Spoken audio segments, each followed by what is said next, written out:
Well, there's been a new escalation in the ongoing civil conflict in Hong Kong. As you all know, for the past few weeks, there's been a lot of protesting and rioting in the streets of Hong Kong against the rule by the Chinese.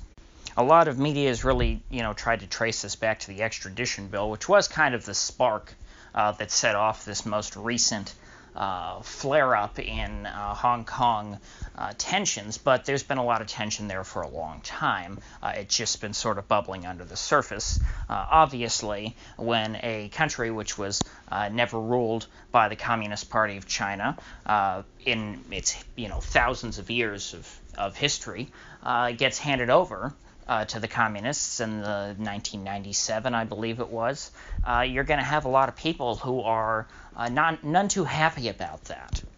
And so we've seen for the past few weeks a lot of people expressing their anger and desperation at their situation. They're trapped in this very small city, which is just trying to hang on to some of its non-totalitarian ways of life. Something that I found quite interesting with all this Hong Kong stuff is that you see so many young people that are coming out against the Chinese government. Over here in the West, we think of, communism as something that's associated with young people. It's something that people get into in college, whereas here, all the college students in Hong Kong seem to not like the Communist Party. Now, the main reason for that, I think, is just because, the college kids are more rebellious than anything. And so if you take college kids in that are under the rule by a communist party, they're going to be against the Communist Party more likely than they are going to be, pro-communist. The Chi-Coms, apart from not being, the most principled communists anymore, they're not as communist as they were under Mao, certainly. They've embraced a lot of market-oriented economics. They are also the establishment, and they are a tyrannical establishment. So those two factors put together really, I think, would turn any youthful population against them. And so as the tensions have gotten worse and worse over the past few weeks, the Chinese have been not so subtly threatening to send in the tanks to quash these protests, which, as we'll go over later, would be a very bad thing for the Chinese if they actually had to go that far. And so that's why, in my opinion, they came up with what I think is a much more sound and reasonable strategy for quashing these protests, and that is cutting off the heads of the Hydra. Or perhaps Hydra is not really the right word, because there are so many leaders of this movement, certainly more than two. And even in this last roundup here that just happened yesterday, China arrested 4 major leaders. And these were not leaders, necessarily within the same organization. These were just prominent figures within the protest movement. In fact, I don't think these people actually were a part of the group that legally organizes and gets the permits for these protests. So they're not so much organizational leaders, although a couple of them, are in small political parties that don't do very well at election time, but they are certainly figureheads.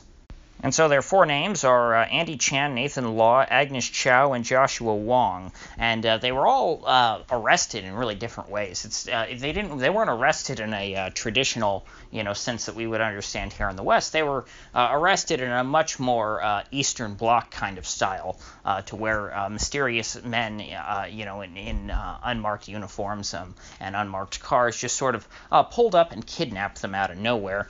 One of the men, I can't remember which one. It might have been the Nathan Law guy was trying, or no, I think it was Andy Chan. He was trying to get on a plane to escape to Japan, and they snagged him at the airport. And this Joshua Wong kid, his arrest was even scarier. They apparently just picked him up off the street and, threw him into a van and drove away. Now, from what I understand, it's not like these kids were summarily hauled off to the gulag. They are apparently going to receive some sort of trial in Hong Kong, not in China, and they are entitled to legal representation, and they seem to have lawyers. Now, in addition to these 4 arrests, and supposedly unrelated to them, the Hong Kong government denied a permit to the main group, which I believe they're the Civil Human Rights Front, which is the legal entity that applies for the permits to have these protests every week or however often they do it.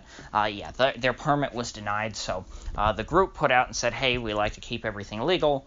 We didn't get our permit, so nobody should go out and protest on Saturday. That would be a bad idea.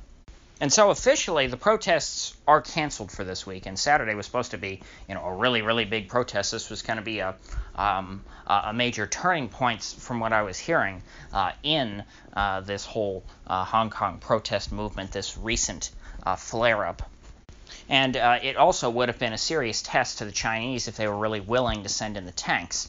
People were thinking that Saturday, if the Chinese were going to do it at all, Saturday would probably be the day. That would be when they thought that the violent retribution would be the most warranted. However, the Chinese, it seems, are cleverly avoiding having to take that measure by just dispersing the protest before it ever happens. The arrest of these 4 individuals, coupled with the lack of issuance of a permit to protest, is clearly, telling folks that, hey, bad things will happen if you try and protest on Saturday. You don't want to end up like these 4 folks, do you? Hauled off to the gulag. And that, to me, shows that the Chinese are really afraid of using force in Hong Kong. They don't want to send in the tanks. If they did, they would have let this protest happen and then slaughtered them. When it's not like communist governments are afraid of hurting people because they think that it's bad and mean and they don't want to actually hurt their own people. They relish in hurting people who are disobedient to them if they think they can get away with it. But the fact that they're not doing that here shows to me that the Chinese government does not think that it can get away with harming these people. And so with that said, it'll be quite interesting, one, how many people actually show up on Saturday, and 2, what the Chinese do about it, because if the Chinese really don't want to send in the tanks, and they've done all this intimidation tactics to try and get people not to come out, if a large group of people still does show up, which who knows how many will show up, I don't know what they're going to do, because then they will have, arrested all these people for nothing. I guess that doesn't really bother them, since, they would have rounded up these people eventually anyway. But I think it will signal a lot to the outside world just how serious these protesters are if they do still show up when they don't have a permit and when there's already been these 4 arrests. The implication here is clear. The Chinese are telling the ordinary folks, hey, wouldn't you rather just stay in line and do your job and collect a paycheck and go home to your 50 square foot apartment at the end of the day, or do you want to spend your life in a 40 square foot prison cell? Needless to say, I will have to do a follow-up the next chance I get after Saturday to see what exactly did end up happening in Hong Kong. I'm not sure when that will be, because we are expecting a hurricane here in Florida, so I don't know if I will lose power or internet for a couple of days or not. If you gained anything of value out of this video, I'd appreciate you clicking that like button and sharing this video. If you haven't already, please consider subscribing, because I do upload every day and I'd hate to have you miss one. So I'll see you folks back here tomorrow.